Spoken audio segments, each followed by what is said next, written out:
Hi friends, जैसा कि आप लोगों को हम 2 लेक्चर फिजिक्स के कराए थे और 2 लेक्चर तो हमारे मैथ के हो गए हैं। ठीक है, आज हम लेक्चर तीसरा लेके आए हैं फिजिक्स का। ठीक है, और लेक्चर 2 में जो लास्ट वाला टॉपिक किया था हम लोगों ने, थोड़ा समतल दर्पण के बारे में बताया था आप लोगों को। ठीक है, आप लोगों को किसके बारे में? समतल दर्पण के बारे में हमने आप लोगों को बताया था। ठीक है, जिससे उसके आज हम थोड़ा थोड़ा तो मैं बता दिया था, उसके बाद आज बताएंगे प्रतिबिंब समतल दर्पण में कैसे बनता है, वस्तु की दूरी, प्रतिबिंब की दूरी क्या होती है, सब बताएंगे। ठीक है, मान लो ये समतल दर्पण है। ठीक है, ये कोई समतल दर्पण है, इससे कोई वस्तु रखी है कितनी दूरी पर? मान लो, हम मान लें u दूरी पर कोई वस्तु रखी है, तो मान लें ये वस्तु है। ठीक है, यहाँ ये हम मान लें ये वस्तु है। ठीक है, ये वस्तु रखी है, तो हमें क्या, वस्तु से किरणें चलेंगी। तो ये किरण मान लो ये आएगी कहाँ, यहाँ टकराएगी। टकराने के बाद कहाँ, परावर्तन में क्या होता है, जब कोई प्रकाश की किरण किसी दर्पण पर टकराती है, समतल दर्पण पर टकराने के पश्चात उसी माध्यम में वापस क्या होती है, लौट आती है। तो ये समतल दर्पण है, तो यहाँ प्रकाश की किरण दर्पण में टकराने के बाद कहाँ आ गई, इधर आ गई। एक तो ये, एक और मान ले हम, क्योंकि प्रतिबिंब कितने हैं, 2 से अधिक किरणें प्रकाश की होंगी जब भी प्रतिबिंब बनता है। तो हम एक किरण ले लिया, एक और ले लो प्रकाश की, मान लो दूसरी कहाँ जा रही, यहाँ से निकली यहाँ पर। ठीक है, ये थोड़ा कम कर दें, तो यहाँ क्या हो गया, ये किरण इधर टकरा के आ गई, ये यहाँ गई, तो ये वाली यहाँ से यहाँ आ गई, ये वाली टकरा के इधर आ गई। अब देखो हम करें क्या, इसको मान लें, क्योंकि ये जानी चाहिए किधर, ये जानी चाहिए सीधी, जानी चाहिए थी, ये भी सीधी जानी चाहिए, पर ये किधर टकरा के इधर आ गई। तो हम मान लेते हैं कि ये जो वाली किरण है, ये वाली किरण मान लो डैश डैश करके इधर कहीं है, निकल रही है, ये वाली मान लें इधर कहीं। ठीक है, ये दोनों कहाँ है, यहाँ मिलेंगी, जहाँ पर प्रकाश की 2 किरणें या 2 से अधिक किरणें आपस में काटती हैं या मिलती हुई प्रतीत होती हैं, तो वहाँ पर कौन सा, वहाँ प्रतिबिंब बनता है। तो ये 2 किरणें काटी, तो यहाँ क्या बन गया, इसी का प्रतिबिंब बन गया, इसका यही बन गया प्रतिबिंब। ठीक है, इसका प्रतिबिंब का ये बन गया, पहले किरण 2, पहले प्रकाश किरण यहाँ पड़ी तो इधर आ गई, इधर आ गई, तो इसको पीछे मान लें, तो ये इसका प्रतिबिंब बन गया। मान लो कोई वस्तु है ए बी वस्तु है, इसका प्रतिबिंब बना है ए डैश बी डैश। ठीक है, अब देखो इसमें होता क्या है, देखो वस्तु की दूरी कितनी है, u है। ठीक है, जितनी वस्तु की दूरी है आप लोगों को हमने बताया था, दर्पण से, समतल दर्पण से जितनी दूरी पर वस्तु रखी है उतनी ही दूरी पर क्या बनता है, प्रतिबिंब बनता है। u दूरी पर वस्तु थी, u ही दूरी पर क्या प्रतिबिंब बनेगा।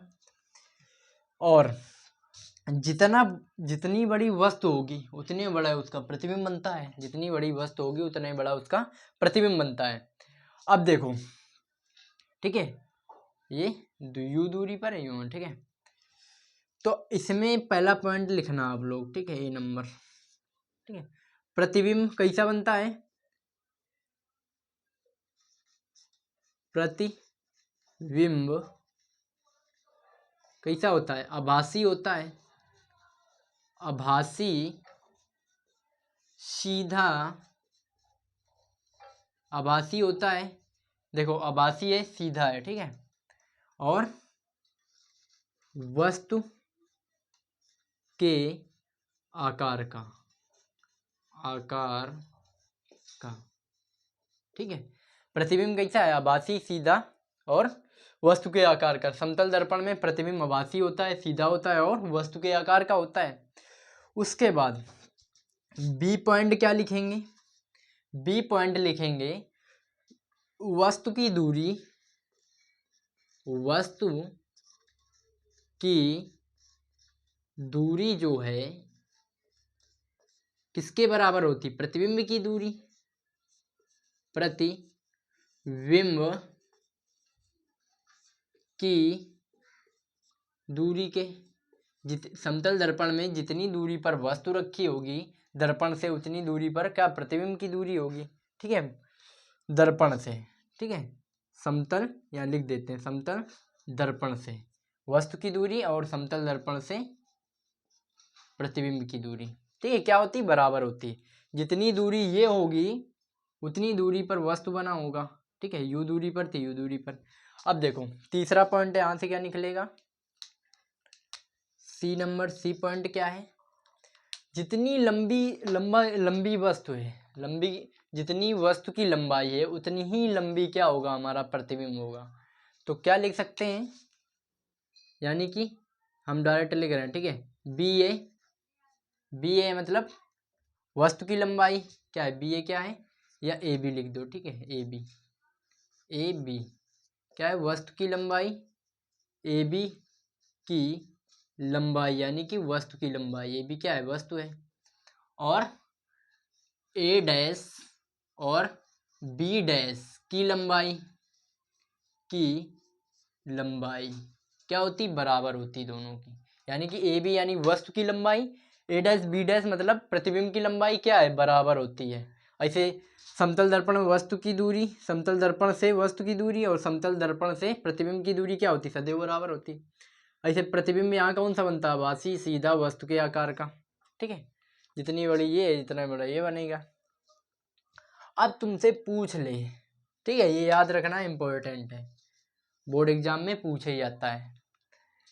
उसके बाद हम बोल दें कि मान लो कि ये दर्पण है। ठीक है, सामने ये दर्पण है, मान लो मैं वस्तु हूँ। ठीक है, ऑब्जेक्ट हूँ।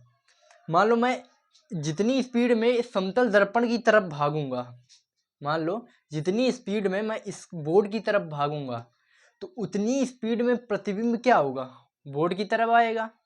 यानी कि मेरा कहने का मतलब है, मान लो ये समतल दर्पण है, मान लो मैं समतल दर्पण की तरफ मान लो 5 मीटर पर सेकंड से चल रहा हूँ। ठीक है, इसकी ओर जा रहा हूँ 5 मीटर प्रति सेकंड की चाल से इसकी ओर भगा मैं। ठीक है, चला तो प्रतिबिंब भी क्या होगा, प्रतिबिंब भी 5 मीटर प्रति सेकंड से दर्पण की ओर आएगा। जितनी स्पीड में हम दर्पण की ओर जाते हैं उतनी स्पीड में प्रतिबिंब भी दर्पण की ओर आता है। तो हम क्या लिख सकते हैं कि, ठीक है, जो मान लो प्रतिबिंब वस्तु की मान लो चाल, ठीक है, चाल दर्पण की ओर, ठीक है, दर्पण समतल दर्पण है। ठीक है, समतल दर्पण की ओर बराबर होती है प्रतिबिंब की चाल समतल दर्पण की तरफ या दूर से। मान लो दर्पण से हम मान लो इतनी ही चाल से 5 मीटर पर सेकंड से मैं दर्पण से दूर भागूं, क्या होगा, दर्पण से दूर भागूं तो प्रतिबिंब भी क्या होगा, दर्पण से दूर भागेगा। अभी क्या था, हम दर्पण की ओर 5 मीटर पर सेकंड की वेग से भाग रहे थे तो प्रतिबिंब भी 5 मीटर पर सेकंड से आ रहा था।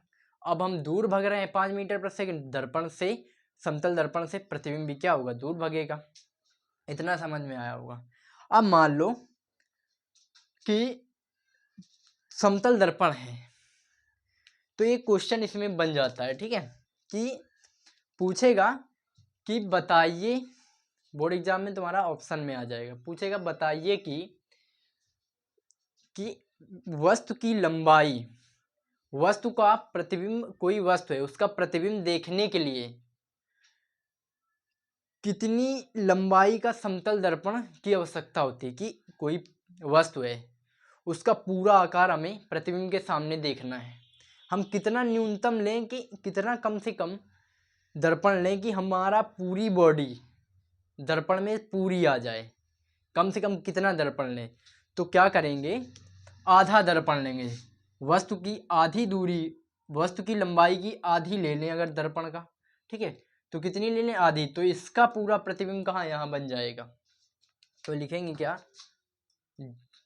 ई नंबर। ठीक है, ये पॉइंट याद रखना इम्पोर्टेंट है। तो क्या करेंगे, वस्तु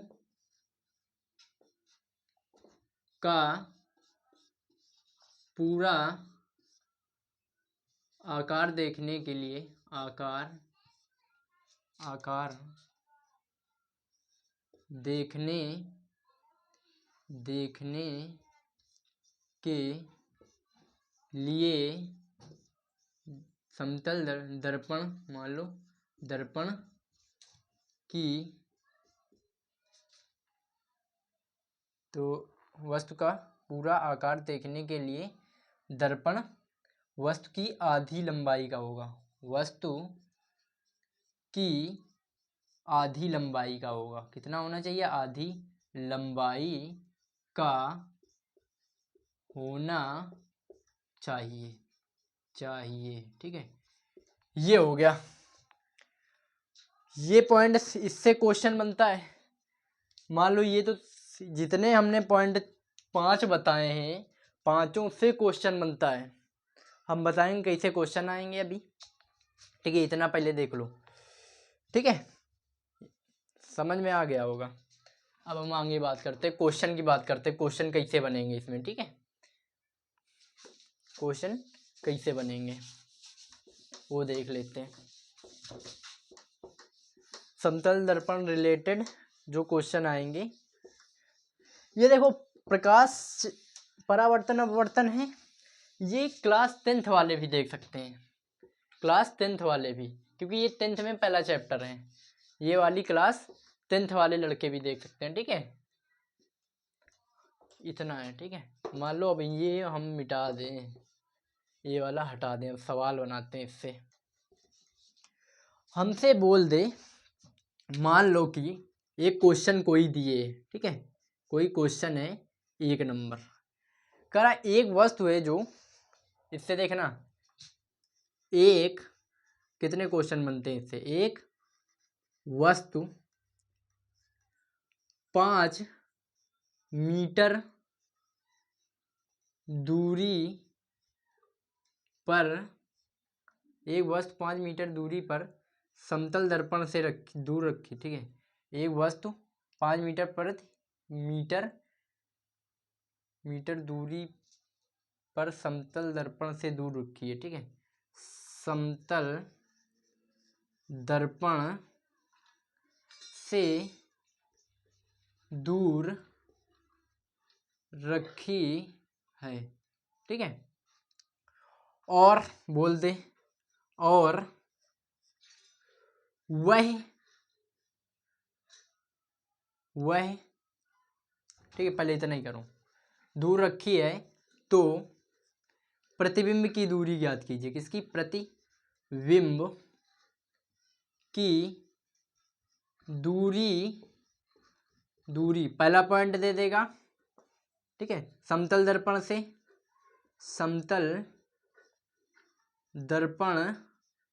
इंपॉर्टेंट क्वेश्चन है। सेकंड नंबर पूछ लेगा वस्तु से हमसे बोल रहा है क्वेश्चन, इसमें कहा गया है कि एक वस्तु है जो 5 मीटर की दूरी पर रखी है। ठीक है, 5 मीटर, मान लो ये वस्तु है, ये दर्पण से, यहां से कह रहा है कि समतल दर्पण से दूर रखी, कितनी, 5 मीटर, इसकी दूरी कितनी है, 5 मीटर है।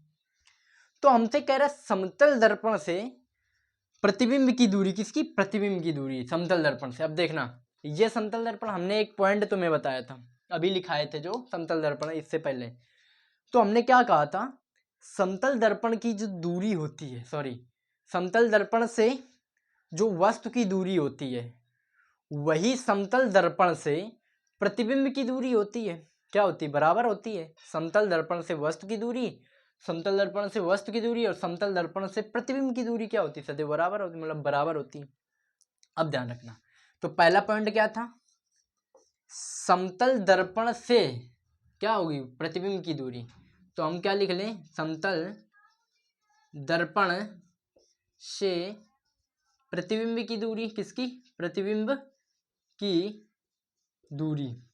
देखना इन दोनों में तुम्हें लग रहा होगा एक नहीं है, दोनों क्वेश्चन बदलते हैं, थोड़ा लैंग्वेज का खेल है।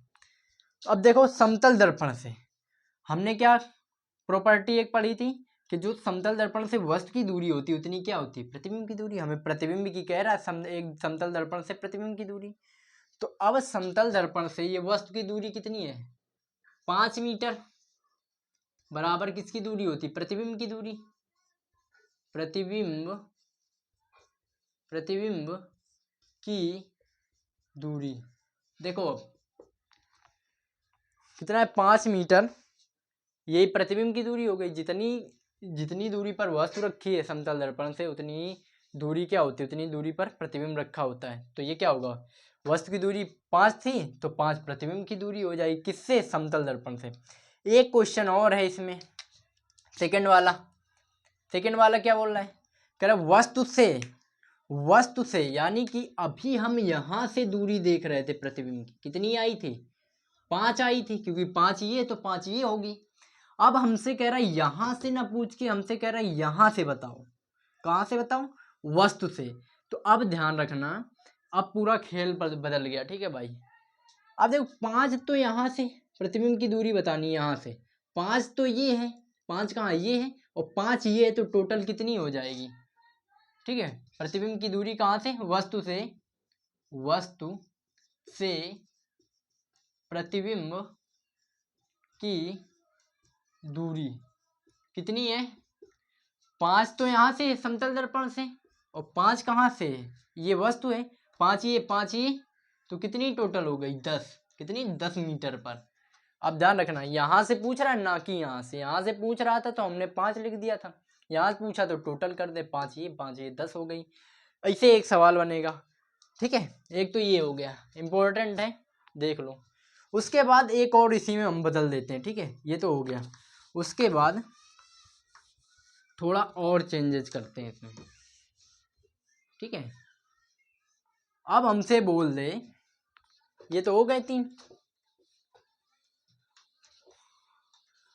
अब तुमसे बोल दे कि एक वस्तु है जो 5 मीटर दूरी पर समतल दर्पण से दूर रखी है, तो प्रतिबिंब की दूरी ये तो हमने ज्ञात कर लिया था, ठीक है।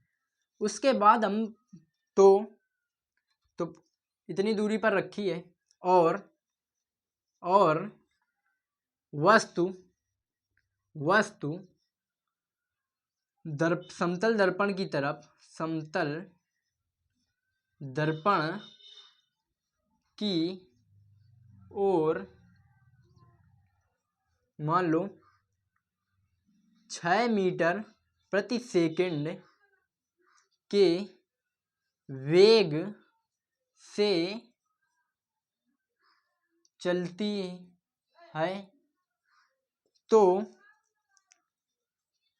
प्रतिबिंब का वेग या चाल बताएं, ठीक है, ज्ञात करना है। हमसे कह रहा है एक वस्तु है 5 मीटर की दूरी पर रखी है, कह रहा है फिर वस्तु है जो समतल दर्पण की ओर कितनी, 6 मीटर पर सेकंड की चाल से समतल दर्पण की तरफ जा रही है। यानी कि ये वस्तु है किधर को जा रही है, इधर को, कितनी चाल से, कितनी, 6 मीटर, कितनी, 6 मीटर प्रति सेकंड के वेग से यहाँ जा रही है। तो हमने क्या कहा था कि कोई वस्तु यदि समतल दर्पण से कितनी चाल से जाती है तो प्रतिबिंब भी उतनी चाल से समतल दर्पण की तरफ आता है। तो अब देखना, तो कितनी चाल आ जाएगी, जितनी सी जा रही है। तो क्या होता है इसमें, हमने तुम्हें बताया था, लास्ट वाला पॉइंट उस लिखा था, जब जो वस्तु की चाल है, वस्तु की चाल किसके बराबर होती है, प्रतिबिंब की चाल, वस्तु की चाल समतल दर्पण की तरफ, ठीक है, समतल दर्पण से वस्तु की चाल बराबर होती है, कितना होती, समतल दर्पण की, समतल दर्पण से, ठीक है, किसकी, प्रतिबिंब की चाल बराबर होती है। तो अब दर्पण की वस्तु कितनी, 6 मीटर पर सेकंड से जा रही, तो बराबर किसकी होती, प्रतिबिंब की चाल, प्रतिबिंब का वेग या चाल, ठीक है, ये आ जाएगा 6 मीटर। जितनी चाल से ये जाएगी उतनी चाल से ये भी आएगी। ऐसे क्वेश्चन बनते हैं, देख लो, ठीक है। मिट देते हैं, ठीक है, ये हो गया। इससे एक क्वेश्चन बनता ही है, बहुत इजी है। समतल दर्पण खत्म यहाँ से, ठीक है। पहले हमने प्रतिबिंब बताया कैसे बनता है, उसके बाद हमने बताया कि वस्तु की दूरी प्रतिबिंब की दूरी समतल दर्पण से बराबर होती हैं, चाल भी बराबर होती हैं। उसके बाद हमने लंबाई भी बराबर होती है, और उसका हमने बताया आकार सेम होता है वस्तु की जितना होता है। उसके बाद अब बात करते हैं, हमने दर्पण 3 पढ़े थे। एक तो पढ़ा था समतल दर्पण, एक गोली दर्पण, एक पढ़ा था कौन सा दर्पण, वो परवलयाकार दर्पण। तो उसमें से हम समतल दर्पण हमारा हो गया पहला, अब बचा के गोली दर्पण, तो उसके बारे में डिस्कशन करेंगे। दूसरा नंबर क्या था, गोली दर्पण। क्या है, गोलीय दर्पण। क्या है, गोली दर्पण, सेकंड नंबर। अब गोली दर्पण होता क्या है, तो गोली दर्पण होता क्या, गोली मतलब गोल, दर्पण मतलब दर्पण, ठीक है। तो इससे समझ सकते हो, यानी कि मान लो एक कोई ग्लास है, ठीक है, कांच का कोई गोल गोल ग्लास है, ठीक है, कांच है कोई गोल है, उसको हम क्या कर लें, काट लें आधा। मान लो कि ये कोई कांच है, कांच का है, ठीक है, टुकड़ा पूरा एक गोला है कांच का, इसको हमने ब्रेक कर लिया कहाँ से, 20 से। तो 20 से ब्रेक कर लेंगे, तो मान लो ये हटा देंगे जब काट दिया, तो बचेगा कितना, इतना बचेगा। यही बचा, क्या कहलाता है, गोली दर्पण। क्या कहलाता है, गोली दर्पण कहलाता है। हम कह सकते हैं, आप लोगों ने गेंद देखा होगा, ठीक है, गेंद तो सभी जानते हैं, ठीक है। गेंद में क्या होता है, जैसे गेंद है, गेंद क्या होती है, गोल होती है। गेंद को हम बीचों से, गेंद होती है, गेंद को हम बीचों बीच काट लें, तो 2 पल्ले कर लें, ठीक है, 2 साइड होती हैं, तो बीच से हम काट लें, 2 पल्ले कर लें, तो दोनों पल्लों को जो एक टुकड़ा होगा, 2 टुकड़े होंगे, एक जो टुकड़ा होगा, एक जो पीस होगी उसकी, तो वही क्या होगा, गोली दर्पण होगा। तो हम कह सकते हैं गोली दर्पण क्या होता है, गोली दर्पण, इस डेफिनेशन क्या हो जाएगी, गोलीय दर्पण कांच के एक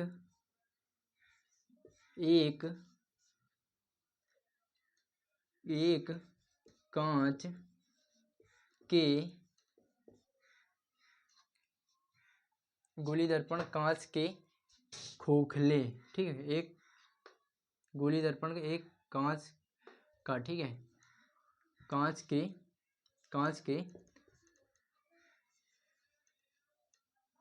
खोखले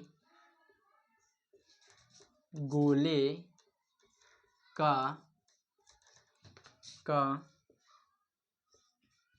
कटा हुआ भाग होता है,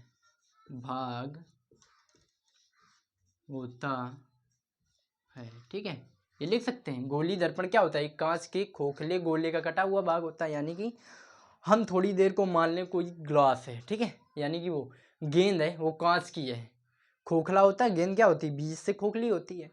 तो कांच की गेंद है, बीच से खोखली है, उसको हम बीचों बीच काट लें, जो काटने के बाद जो कटा हुआ भाग होता है, एक दोनों होते हैं, एक ये 2 होते हैं, कटा हुआ जो भाग होता है वही क्या कहलाता है, गोली दर्पण होता है, ठीक है। अब देखो, ये हो गया, गोली दर्पण कितने प्रकार के होते हैं, 2 प्रकार के होते हैं। तो लिखेंगे, अगर तुमसे पूछ ले गोलीय दर्पण के प्रकार, ठीक है, गोली दर्पण के 2 प्रकार हमने तुम्हें बताए थे, कितने बताए थे, 2 बताए थे, ठीक है। पहला तो बताया था उत्तल दर्पण, क्या बताया, उत्तल दर्पण। दूसरा बताया था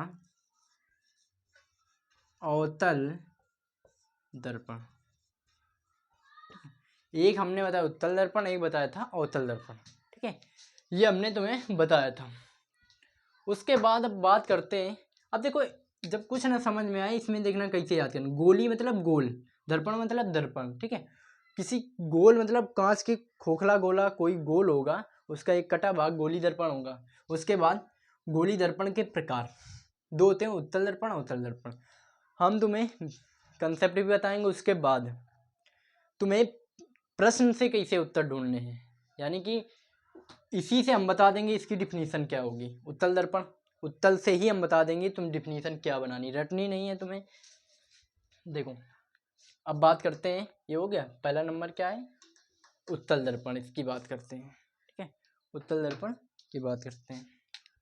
उत्तल दर्पण होता क्या है, अब देखो उत्तल में देखो याद कैसे करना है। ऊ मतलब उभरा हुआ, ऊ मतलब उभरा, उभरा, ठीक है, ऊ मतलब उभरा हुआ, ठीक है, इतना समझ लेना, याद करना है तुम्हें कैसे याद करना। उत्तल मतलब ऊ पहले आ रहा है, इतनी उभरा हुआ। दर्पण मतलब दर्पण, गोली दर्पण, ठीक है, ऊ मतलब उभरा हुआ, दर्पण मतलब गोली दर्पण। जिसके मतलब जिस गोली दर्पण के उभरे हुए भाग में क्या हो, पालिश हो। इसका मतलब क्या हो, दर्पण मतलब गोली दर्पण, कैसा दर्पण है, गोली दर्पण के उभरे हुए भाग में क्या हो, वो परावर्तन की घटना हो, तो उसे हम क्या बोलेंगे, उत्तल दर्पण। तो यहीं से बन जाएगी, वो मतलब उभरा हुआ, उभरे हुए भाग में क्या हो, प्रकाश का परावर्तन हो, परावर्तन की घटना हो, तो यही उत्तल दर्पण होता है। अब देखो एक तरफ उभरे हुए भाग में हम परावर्तन कब होगा, जब दबे हुए भाग में क्या होगी, पालिश होगी। जब एक तरफ पालिश होगी, जब तो दूसरी तरफ परावर्तन होता है। तो हम क्या लिख सकते हैं, बस इतना याद रखना, उभरे हुए में क्या होता है, परावर्तन होता है। उभरे हुए में जब परावर्तन होगा तो दबे हुए में क्या होगी, पालिश होगी। तो लिखेंगे गोली दर्पण, ऐसा गोली दर्पण, ऐसा गोली दर्पण, ऐसा गोलीय दर्पण जिसके दबे हुए भाग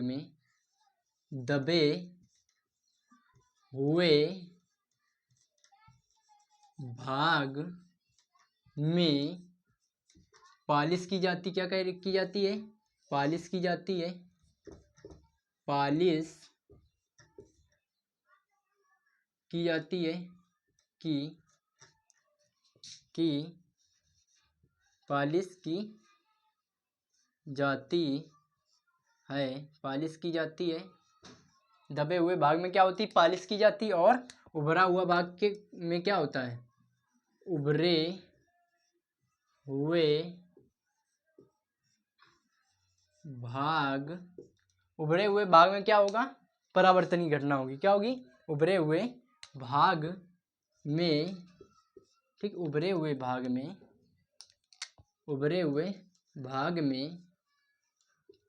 परावर्तन की घटना हो तो उसे क्या बोलते हैं, उत्तल दर्पण बोलते हैं। क्या बोलते हैं, उत्तल दर्पण। हमने क्या बताया था, ऊ मतलब उभरा हुआ, दर्पण और गोली दर्पण। ऊ मतलब उभरा हुआ, दर्पण मतलब गोली दर्पण। तो यहाँ से डिफिनीशन क्या बनेगी, इसी से हम जान जाएंगे। उत्तल दर्पण पूछ ले किसे कहते हैं, तो तुम्हें क्या करना है, ऐसा गोली दर्पण जिसके उभरे हुए, ऊ मतलब उभरे हुए भाग में क्या हो, परावर्तन की घटना हो, तो उसे हम क्या कह सकते हैं, उत्तल दर्पण। यानी कि उभरे हुए में क्या होगी, पालिश होगी, वो परावर्तन होगा तो दबा हुआ क्या होगी, पालिश होगी। तो इसका फिगर क्या बनेगा, देखो उत्तल दर्पण का, मान लो कि गोली दर्पण है, उसका एक कटा हुआ भाग होता है। मान लो ये गेंद का एक कटा हुआ एक टुकड़ा हमने ले लिया। हमने क्या कहा था, वो मतलब उभरा, उभरे में क्या होगा, परावर्तन होगा, उभरे में परावर्तन होगा। तो उभरा कौन सा भाग है, ये उभरा कौन सा, ये वाला है। तो नीचे क्या होगी, इसमें परावर्तन होगा, तो इसमें क्या होगी, पालिश होगी। क्या होगी, इसमें पालिश होगी। तो दबे हुए भाग में क्या होती, पालिश। ये हमने कर दी पालिश इसमें, ठीक है, पालिश कर दी। तो मान लो ये हमारी क्या होगी, मुखच्छ हो गई। ये रेखा है, इसको बोलते हैं मुखच्छ, ठीक है, क्या बोलते हैं, ये है मुखच्छ। कोई वस्तु है, ठीक है, यहाँ से ये रखी है इसके सामने, तो मान लो यहाँ गई इसका, ये आ जाएगी यहाँ। तो क्या होगा, उभरे हुए में क्या हो रही है, परावर्तन की घटना हो रही है। क्या हो रही है यहाँ पर, उभरे हुए भाग में परावर्तन, यही हो रही है परावर्तन। प्रकाश की किरण टकरा के वापस आ रही है, परावर्तन की घटना। उभरे हुए भाग में क्या है, परावर्तन की घटना हो रही है। तो ये क्या उत्तल दर्पण, ये फिगर बनेगा, देख लो। उसके बाद बात करते हैं अवतल दर्पण। अव मतलब इसी में देख लो अवतल दर्पण, ठीक है। अवतल दर्पण इसी में थोड़ा चेंज कर लो, बाकी यही डिफिनीशन होती है, ठीक है। अब मान लो दूसरा नंबर क्या था, अवतल दर्पण। अवतल दर्पण दूसरा नंबर क्या था, अवतल दर्पण। अवतल दर्पण क्या है, अवतल दर्पण। देखो अब इसमें भी थोड़ा चेंज कर लो, जहाँ दबा है वहाँ उभरा कर लो, और जहाँ उभरा है वहाँ दबा कर लो, बस इतना ही है उसमें अलग। देखो उत्तल में क्या था, उभरे हुए में पालिश की जाती थी। अव मतलब इसमें देखो कैसे याद करेंगे इसका। अव मतलब हिंदी से मतलब तुम शब्द से समझो डिफिनीशन क्या होती है, रटना नहीं है। अवतल मतलब दबा हुआ, अव मतलब दबा हुआ, दबा हुआ। उत्तल क्या होता था, उभरा हुआ। अव मतलब दबा हुआ। तो यानी कि ऐसा गोली दर्पण जिसके दबे हुए भाग में परावर्तन की घटना हो, क्या हो, दबे हुए भाग में परावर्तन की घटना हो, उसे हम क्या कहते हैं, अवतल दर्पण कहते हैं। तो यहाँ का ऐसा गोली दर्पण जिसके क्या हो, उभरे हुए भाग में, उभरे, बस इतना बदलना है, यहाँ चेंज करना। वहाँ क्या था, दबे हुए भाग में करते थे पालिश, यहाँ क्या उभरे हुए भाग में पालिश करनी है। और परावर्तन किस में होगा, दूसरी साइड, यानी कि तो उभरे हुए, तो अब यहाँ दबे वाले में, दबे हुए भाग में क्या होता है, परावर्तन घटना होती है, यही होता है अवतल दर्पण।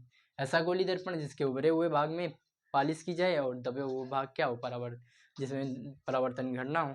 तो अब इसका फिगर कैसा बनेगा, मान लो ये गोली दर्पण है, ये है मुखच।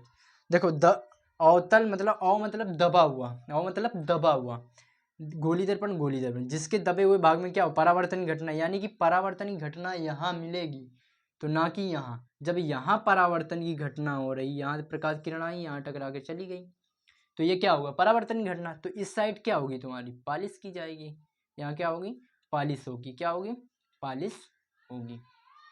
समझ गए होंगे आप लोग, ठीक है। ये हो गया। उसके बाद तुम्हारा परवलयाकार एक दर्पण आता है, ये सब खत्म ना, गोली दर्पण समतल हो गया, गोली हो गया। उसके बाद अब बचा परवलयाकार। अब देखो परवलयाकार तुम्हें पढ़ाया नहीं जाता, ठीक है, तो इसलिए हम बता दिए, बाकी जान लो। अब बात करते हैं किसकी, अब इसके आगे हम पढ़ेंगे इनके प्रतिबिंब, पढ़ेंगे प्रतिबिंब बनते कैसे हैं। प्रतिबिंब नहीं, अभी कुछ परिभाषाएं जान लें, ठीक है। गोली दर्पण रिलेटेड कुछ डिफिनीशन जान लेते हैं। तो अब देखो आज का सेशन यहीं रखते हैं। उसके बाद अगली क्लास में हम गोली दर्पण संबंधी परिभाषाएं देखेंगे। उसमें क्या होता है, गोली दर्पण थोड़ा हिंट देते हैं। ये गोली दर्पण है, ठीक है, मतलब ये गोला है, कोई कटा हुआ भाग क्या होता है, गोली दर्पण है ये। तो इसमें कहेगा क्या है, ये मुख अक्ष, ये क्या होती है, मुख अक्ष किसे कहते हैं, ये क्या होती है, तो ये हमारा ध्रुव होता है, ये क्या होता है, ध्रुव होता है। ये क्या होती है, तो ये क्या है, द्वारक होता है। इनकी परिभाषा तुमसे पूछेगा, यानी कि हमें फुल डिटेल से डिफिनीशन पढ़नी है गोली दर्पण के बारे में, ये हम पढ़ाएंगे तुम्हें कल की क्लास में। आज के लिए इतना ही है।